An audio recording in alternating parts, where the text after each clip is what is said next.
few quick things.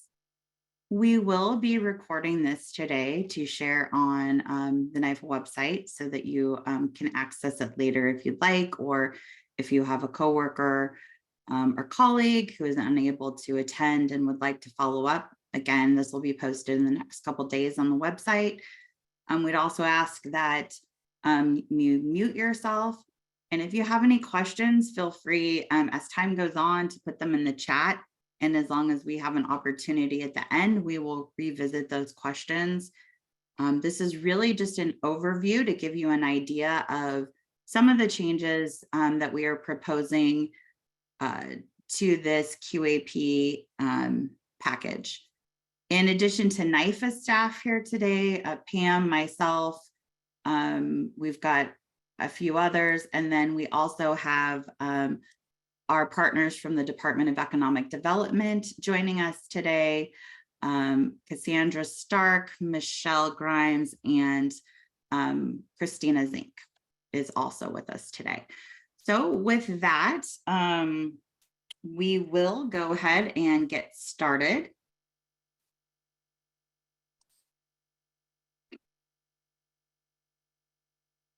Okay.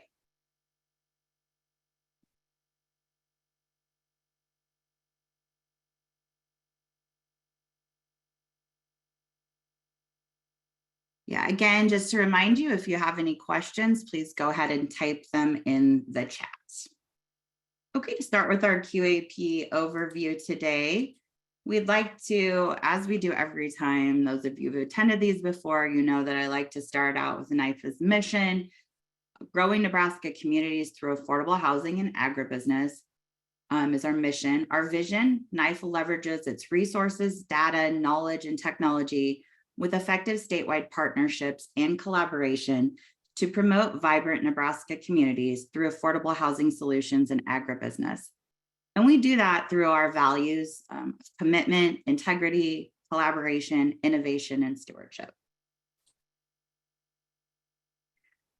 Again, to kind of refresh people's memories of the board policies and objectives, the main focuses are supporting collaboration and local strategies, incentivizing development across rural Nebraska, supporting positive family outcomes, opportunities, and quality of life.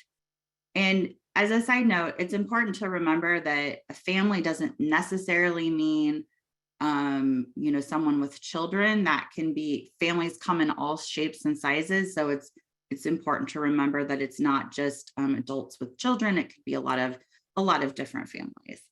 And then quality construction and stewardship. And then of course, the low-income housing tax program always has a goal of serving the lowest income individuals for the longest period of time.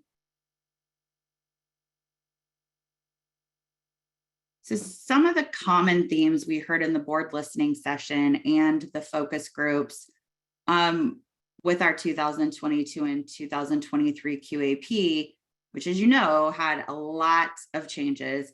We got generally positive feedback. One of the high points was the metro versus non-metro split.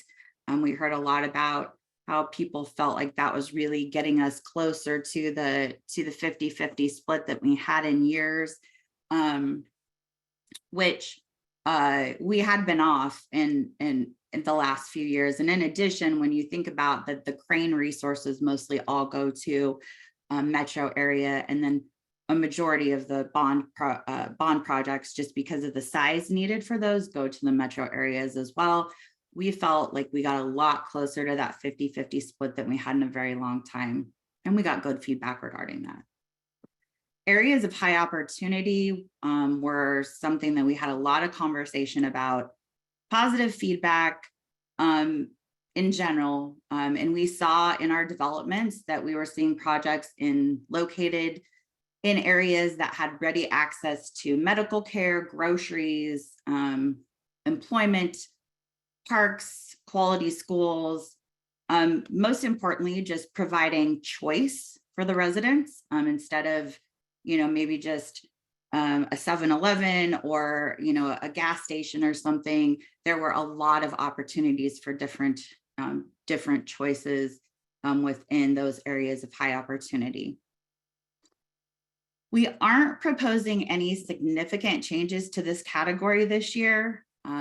We are searching to find another index that we feel has more current information. However, when we went out and we really looked at everything that's currently available, it didn't go down to the census tract level. And we really felt like that was important because obviously in larger metro areas with a lot of sprawl, we don't have, it's not the same in one neighborhood than it is in another. And so to be able to drill down to that census tract level is really, we feel is really important. So, we didn't have any luck finding something that we felt comfortable making a jump to that had clearly had the data marked where you could go and you could see exactly where your site, what your points on your site would be. So we do plan to work with our partners, our external partners, as well as internally, we've hired a data analyst, or the data analyst position was filled, and they will be able to help us develop a new index or measurement tool going forward that we will have more control over to include those pieces of measurement that we feel are important. And by we, I mean the board and all of our stakeholders. We all talked about, at every session, talked about efficient housing production, the points, the calculation, and how rehabilitation was calculated. Another topic was threshold. Senior developments was another topic we heard a lot about. And we dug into this a little bit deeper because, our concern is that we know that our population is skewing to more senior households. So we wanted to make sure that we are keeping an eye on this and that it's not difficult or extremely difficult to develop senior projects. So some initial data for 22 and 23 on applications is in 2022, we had 15 applications and about half of those, 7, were for developments that were considered senior developments. 3 of those did not meet threshold, but then the other 4 were recommended for a conditional reservation. So out of, about half of the applications were for seniors and about half of them were awarded. And then in 2023, we had a total of 17 applications. And out of those, 10 were applicants for senior developments. 1 of those didn't meet threshold, and then 7 were recommended for a conditional allocation. So, 70% of the projects receiving a recommendation last year were senior. So I'm not sure that the last 2 years indicate that there's a challenge getting a senior project completed and developed under the QAP from 2023. So we are trying to pay a lot of attention to that, and we'll really look at the data for 24 and 25 to see if there is more information that leads us down the path that we think that we need to make radical changes on the senior development side. Supportive services was another item. We talked about the cost, the effectiveness, leverage and collaboration, point structure, and then what's eligible and what's non-eligible resources. Resyndication ability in 2020, we had changed that to be, or in the last QAP, we had changed that because the board decided that they'd like to focus on new construction. We had changed that eligibility timing to be 20 years. The project has to be in at least 20 years before you can come in for resyndication. And then the timeline. We heard loud and clear that the earlier in the year that we can get a recommendation made and conditional allocations made, the better. So we'll talk about some updates we made to that. We heard also some comments about, in general, the Olmsted plan and how we could make some changes to help support that plan. And then finally, family developments. We had varied opinions on family developments, and it was really interesting to me. We had proponents of incentivizing the family units and then opponents in that area. And it was interesting because we had people in the same community oftentimes feeling completely different opinions on those larger units. So again, this is something that we're not recommending a change on this year, but it is something that we really want to keep an eye on the data to see what we need, what changes we may need to tweak going forward in the next QAP. So now for the actual changes. In the CRANE program, which as a reminder, we take a third of our annual 9% allocation and it goes to our CRANE program, which is for difficult to develop or special needs housing projects that it's not necessarily competitive. So it's not so much points based, but it is working through your project from the beginning to the final to get to a category 1, which means you're ready to proceed and ready for a recommendation. And there's only, like I said, it's only a third of our 9% set aside a year. So it is limited funds available for this, there are limited 9% funds in total. So kind of goes hand in hand. But for CRANE, we did add some clarifying language specifically regarding project readiness, just to make sure that developments are truly ready to go when they are at a category 1 and not, needing extra credits right after they get in recommendation. So we just added some language about readiness. And then qualified contract, we did include language about waiving the right to qualified contract for CRANE projects. So in the area of tenant and family opportunities, we many of you probably know that in the unicameral, there's been a lot of conversations about NIFA's role, as well as DED's role in helping support the Olmsted plan.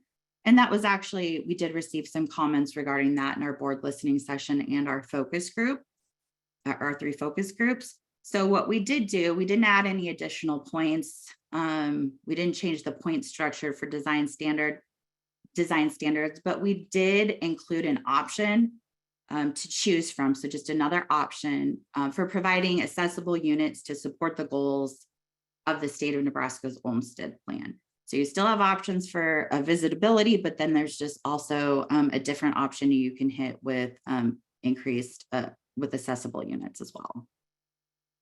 Amenity options, we didn't make a lot of major changes there. We just added some additional options. Ceiling fans, if you would like to offer those, it's another option. And then similar to garages, we're also offering now a point section for a designated parking stall in an underground or in a parking garage. One of the other things that we did is that we noticed in some recent applications, unfortunately, we had some developments that did not have adequate washers and dryers in their community room for the size of projects that are the number of units they were having in a particular building. So we did some research and we did include some requirements on the number of washers and dryers in community laundry rooms, specifically if there's not any washer and dryer hookups or anything are not included in the units. Supportive services, that's always something we obviously talk about for many reasons, but one of them is the cost to the development. And then to that as well, you add the challenges with, are these impactful supportive services? So our goal and really what we're looking at is trying to help find some additional low cost, high impact supportive services, service options that really emphasize collaboration. So one of them that we hope that people take a look at that could be really interesting is the option to use Find Help. So that's nebraska.findhelp.com. which is a free website. Property managers, owners, they can create a login, and then they can provide referrals to tenants. We think that this will be an easy thing to track as well, because the property manager owner is able to then print out a report to show, that they made referrals. So this will take time, of course, but we don't believe that it's high cost because the website is free. And again, the tracking it will not be as challenging either, because you'll be able to just run a report. We added the option of a SUSU this year, which I don't know, some of you may have attended one of our Wednesday webinars that our community engagement team put on regarding a SUSU. And it is a monthly rent reporting service, which helps those with either poor credit or no credit. They'll report their online or their on-time rent payments to be able to increase the credit score or create positive credit. And the nice thing about it, also has a component that assists residents if they're having issues paying their rent. So not only is it on the landlord side, it allows an extra incentive for those to pay their rent on time, because yes, it will be reported, but on the same time, those that do a great job of paying their rent have that ability to increase their credit score, because someday they might want to buy a house. And this is just, again, another way to help prepare for homeownership. Another option we added this year is tax preparation. And we really envision this being done in conjunction with a local nonprofit. Again, it's just another option. This doesn't necessarily have to cost anything. It just has to be coordinated and put on for the tenants in conjunction with another nonprofit or a volunteer, someone like that has the experience and ability to be able to help with that tax preparation. Our next section is coordination with local efforts and the preservation of housing. We didn't make a lot of changes, but in the preservation category, we added some language regarding conversion of public housing under a choice neighborhoods grant as an eligible category. Re-syndication, I talked about this a little bit earlier. We had a couple comments saying, they understood the 9% and limiting re-syndications in that, but on the 4% side, where you're limited, your credits are basically limited just with the volume cap, it was suggested that we allow re-syndications at after year 15 there. And that's really, those conversations brought about a lot of good points. So we are suggesting to add that in, that there isn't the 20-year window. Again, after year 15, you'd be able to come in on the tax exempt bond 4% side. And that could be for previous 4% deals, or that could be, several 9% deals batched together and made into a 4% deal. And then finally, leverage and collaboration. We had a lot of comments about that. Generally, I think people appreciated the concepts behind that, but thought that our jumping off point was too high. So we did lower the threshold to 2.5%, and that's a half point. And then every 2.5% of increase, it goes up another half a point, up to a total of 4 points. We also provided some additional clarification on the resources that are eligible. Next, we have stewardship and integrity. We mentioned earlier that a lot of conversation revolved around efficient housing production, whether it's points or the calculation, or how rehabs were outlined, how those numbers were calculated. After looking at a lot of comments and just kind of looking at data from the last couple of years, we aren't recommending any changes to those 6 points in the efficient housing production categories. It seemed to find a pretty good balance between efficiency and making sure, NIFA is being good stewards of the credit, but still not making efficiency the only thing that can help a development get recommended. So it seems to be a really good balance. But one of the challenges we really saw is that, in the past, we've basically based those numbers off of eligible basis. And there's a couple of challenges with that. People can take things in and out of basis. And then most people, the public, they don't understand what eligible basis is. So it's not really transparent where someone can look and really see what, the cost of a unit would be to develop. So we are recommending revising that calculation to, instead of being based off eligible basis, to include total development costs, excluding land reserves and NIFA fees. So we look forward to comments on that. I think you all know we appreciate all your comments. It's how we get where we are. So, and then efficient housing production on the rehabs. The changes we made in the last QAP, unintentionally, we made it so that it was challenging for rehab projects, the way we compared them. If there wasn't enough in the specific application cycle, we compared it to the previous 2 years. Well, with the way costs have went, that's not, that made it a little more challenging. So now what we will do is we will look at historical increases in the new construction side and norm those numbers on the rehab side. We'll still use previous projects. We'll just go ahead and norm those numbers based on the increases on the new construction side to try to make it a little bit more equitable. Under stewardship and integrity, also, we are recommending changes to the threshold process. We're not getting rid of the threshold process. We have no desire to do that. We've heard from you all that you want the threshold process to remain.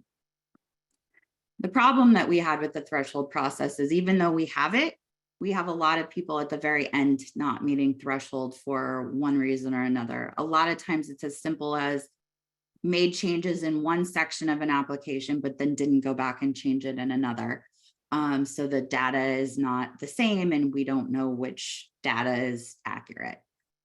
So what we're recommending is to change the structure, and we'll have a full application due first. So your full app. So instead of in the past where you just submitted threshold items, it won't be like that. We will ask you to submit your full application.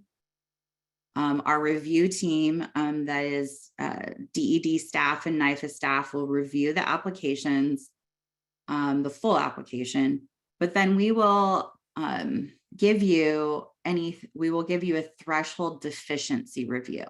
So again, it's just the threshold items, exhibits 1 through 116, none of the points-based section, but just the threshold items. You will be able to you will have a period to be able to correct those. So our goal is to kind of get away from having those, little errors that happen. And contrary to popular belief, we absolutely hate to have to tell someone they don't meet threshold. And it's just increasingly gotten more over the last few years. And some of that is because there's duplications of data entry, and we want to get away from that. And we hope that this change to the process will help with that. And it's been done in other states, and they've felt like it's really made a difference in the the number of developments that aren't meeting thresholds, so that you're able to have as many quality projects involved in the in the review process as possible. Our next item is right of first refusal, and we are recommending that the nonprofit entity be given a minimum of 1 year to waive the right of first refusal. No points changed or anything like that. It's just an additional language piece. In the tiebreaker, I think years ago, we didn't have as many tiebreakers when I first started at NIFA, but in the recent years, we have had them. And so one of the things that we would like to add, we are recommending that we add to the tiebreaker section of the application is the previous or prior performance added as a tiebreaker consideration. And there's many of them, and this would just be one of the pieces. So finally, into the customer experience, our whole goal as a team, whether it's just Pam and I at NIFA or it's the staff at DED, is to try to make the customer service experience better, constantly talking about process improvement and what we can do to make things as easy as possible, because it's not the LIHTC program is not an easy program. We do have to have a lot of information, but what can we do to cut down on duplication of data entry and things like that? So our whole thought process when we're working on the technical side of things goes back to what do we need, how can we get it, and what's the easiest way to get it while still getting accuracy and all the information we need. So one of the things on the 4% bond side of things, we are getting rid of the bond pre-application. So again, this will have the similar threshold review process. So you'll submit a full application and the information that we used to get in the bond pre-app will just be part of the full application. So it was a lot of duplicate information. So we just were able to combine those two to have one document due, so you're not submitting multiple items. In addition, on the bond side, we also added some specific guidance regarding requesting additional private activity volume cap.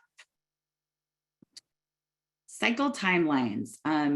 As I mentioned earlier, we've heard please do them as early in the previous year as possible. So, this year we're not able to do that, but we do have the dates in for the 2025 credits, which we plan to have, which we're recommending award for in August of 2024. So that will give plenty of time to get the special conditions or anything with your other funding sources hopefully taken care of before the clock starts on the LIHTC side, and so that you're not missing building seasons. We've definitely heard that loud and clear, and our goal will be to stay on that schedule as long as everyone likes that timing. I mean, we'll hear about it at our once we finish the 24 and 25 QAP, but it is definitely something our goal would then be to stay at that, that particular timing. The 4% cycles are still approximately what they were last year. Feel free to look at those, but we are not planning on making any moves to those, but we would do them as early as we possibly can in the calendar year of the volume cap. So I think this last year it was February, so we would do the same, the first board meeting. I'm sure our friends from DED will mention it in their presentation, but we are excited to announce that they have chosen to include home and the National Housing Trust Fund as optional resources in the joint application on the tax exempt bond and 4% LIHTC cycles. And then we did a lot of general editing. You'll notice that we made several changes. Sometimes it's like the order of the application. Again, it's about the ease of use, and we want to reduce duplication of data. We don't want you entering it the same things a lot of different times. And you'll really specifically see that. I think one of the bigger places you'll see that is in the Exhibit 111 and the Exhibit 100. The Exhibit 100 is where the architect certifies to the square footage and to all sorts of things, right? But the Exhibit 111 is where we ask you to enter your units, your specific unit information, your square footage, the number of units at each size and how many bedrooms they have and bathrooms and things like that. So what we have done is we added a field or a little box, the square footage summary section on the bottom of the Exhibit 111 unit information tab to fill in the data there. And then the architect will just certify to what's in the Exhibit 111 so that it's not them entering some data and then the data on the 111 being different, which is, again, what we have a lot because something will change. Because it always changes, right? And it doesn't get changed in the same, both at the same time. So hopefully, again, that'll eliminate some of that duplication. The exhibits 206 and 207, which are the track record documents, the track record of the owner and applicant, and the track record of the property manager. You've heard me before. I fully admit we did not get the information that we had hoped out of the forms that we added last year, which were to send them to other state agencies. It was a lot of work for you. It was a lot of work for our staff. And we did not get quality information. So we didn't need to sit on it another couple of years. The responses were not that great from other states. Many of them don't fill them out. So again, we're going back to something similar where you will just prepare, what the developments you've worked on in Nebraska. We don't anticipate changing these forms a lot. So for those of you who are regular developers in Nebraska, save them, add to them as you need. If you add additional projects, we're not going to try to reinvent the wheel on this. We learned a lesson. And if Robin's on here, Robin, you're totally right. I got to point that out. She warned us. She was right. So we're looking forward to that change, and hopefully that'll be less time needed for our applicants. Again, the data that we got was not what we had hoped. So another change we made was to the PHA referral document. It's a PHA referral commitment. And in the past, the Public Housing Authority had to sign off on the bottom of it. And we heard from many, not only housing authorities, but from applicants saying that, hey, they don't want to sign this because they think that they have to do something, where really the onus of that whole document and the responsibilities in that commitment is on the owner. So we've changed that form a little bit where the owner is responsible for filling it out, and then they need to send it to their local PHA. And all we need is acknowledgement that it's been received. That can be done in email. That could be done in an email so that we can see that it's been received. A letter, however, it doesn't matter. But we need to see that it was signed, sent, and received. Again, the PHA isn't agreeing to do anything. It's the owner that's agreeing to do something. So it's more just that the PHA knows what you've agreed, the owner has agreed to do. Again, you'll notice a change in some of the order of items in the application. Again, so it flows better. Things were kind of out of order in the past where we might have asked in one section who the public official is, but then where you actually have to provide the public official the information regarding the exhibit regarding proof of notification, it was in a completely different section. So we just really try to condense some of those down. And that is the major items that we have. Did we have any comments or questions before we jump into our friends at DED and their comments? Sarah, Sarah, I just had a quick question. This is Rob. Is the plan to take this to the board at the April meeting for approval? Yes, that's a plan. Okay, thank you. There aren't a lot of policy changes, not a lot of point changes. We have communication with the with the board, and they've really appreciated the listening session. We got a lot of feedback on that. So thank you all who attended that, as well as the focus groups. Those are all on the website, so everyone can listen to them. So thank you for your participation in that. But yes, our goal, the public hearing will be the 31st, this Friday. I can't believe it's almost April. But then the recommendation, this will be brought before the board at the April board meeting, which is the 21st.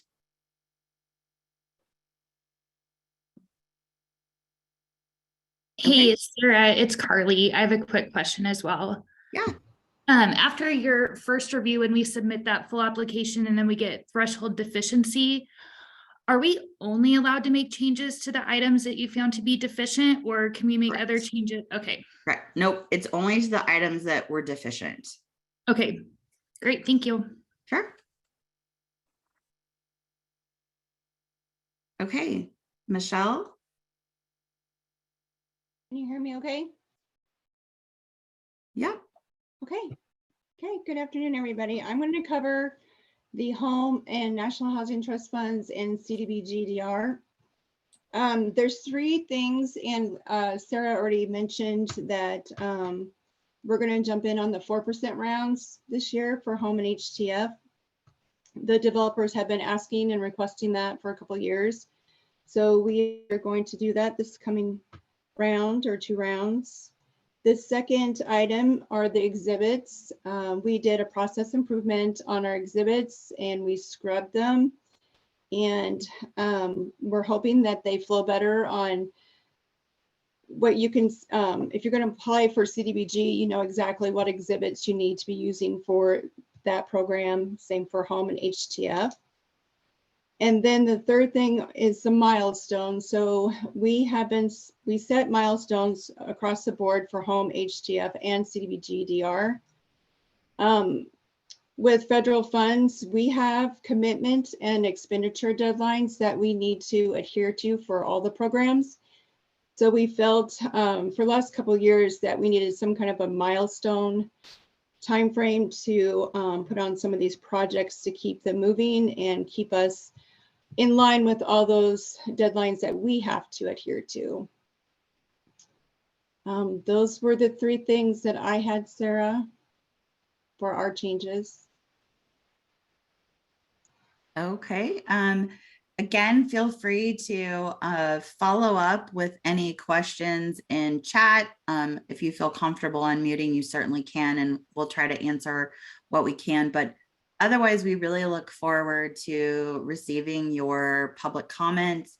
You can always email that to us, come in person. You can also join online this year. Which is nice that we're able to do that. Thank you, Treasury, for aligning that with the bond program. So we're able to do those online now. So please feel free to come in person on Friday or join online. The Zoom sign up, and the Zoom link is on the website under our events. Again, we do need to receive public comment before the close of the meeting. So if you've not sure if you're going to be able to make it, or you think you might be running late, please feel free to provide that public comment via email anytime this week. We will watch it. If you're unable to attend, then we do share all of that public comment, and it is available. We share it with the board. We summarize it. We put copies of it in the QAP document, as well as we do provide responses to those comments too. So again, we need your public comment. We appreciate your public comment. So we look forward to either seeing you or hearing from you by Friday. Anything else before we sign off for the day? Well, not the day, the afternoon, or this meeting.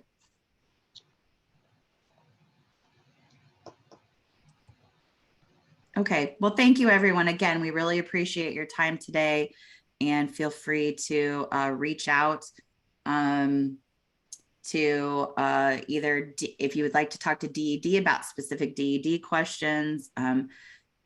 all of their information is in the qualified allocation plan for the specific programs. And Pam and I's information it's located on this in the presentation that we'll be posting online, but also is on the NIFA website. So thanks again and have a great day. Thanks, Sarah. Thanks, Michelle. You bet.